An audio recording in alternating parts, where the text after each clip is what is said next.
in the down position, it would route that channel to these sub mixes.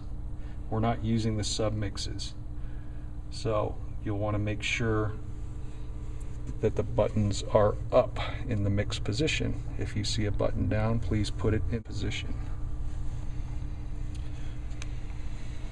That's pretty much the board. One more thing we can go over is slight variation in the channels. After channel 20, you can see we've got two channels marked STE1, STE2. These are stereo inputs.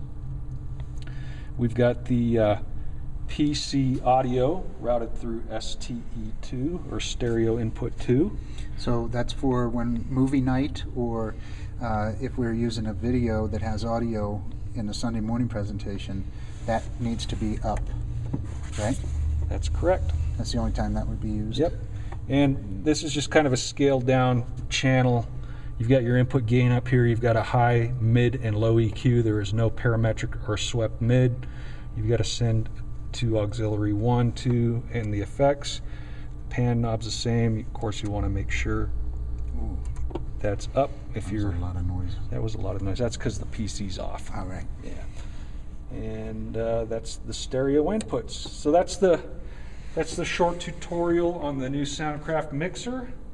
I'm going to leave my phone number back here on a sticker at the board, so if you ever have difficulties with the sound system, you can give me a call, and I'll do my best to help you just as quick as I can.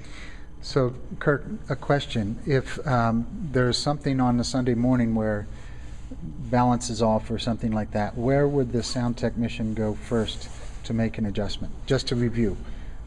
Now, say my mic isn't loud enough. Right. If Ross's mic is not loud enough, the way I would approach it is I would make sure this was at the 0 mark. I would go to the input gain, and I would increase the level here. It's okay to push the fader up, but as a rule of thumb, this is where I would make adjustments. And same thing if it were too loud. And same thing if it were too loud. That's correct. And as you can see, let me just point out one more thing here with regard to the monitor sends on Ross and Judy's wireless earset mics. The earset mics are an omnidirectional microphone. That is to say that they pick up everything around them. They're not a directional microphone.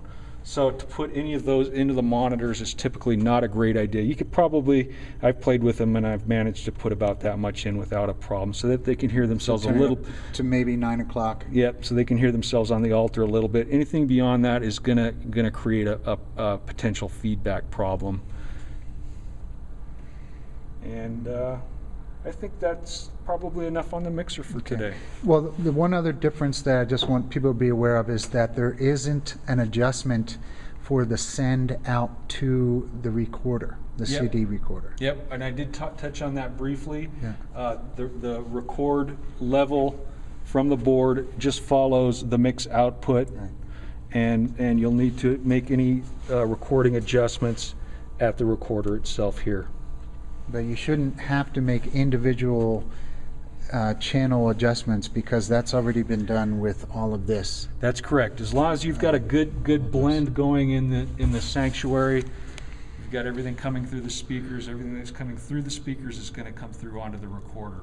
This is a good thing to keep in mind. Just because you can hear the piano acoustically doesn't mean it's getting onto the recorder. If it's not, the piano's not up here, or if it's muted here, it's not going to get onto the recorder. Okay. Thank you. All right. You're welcome.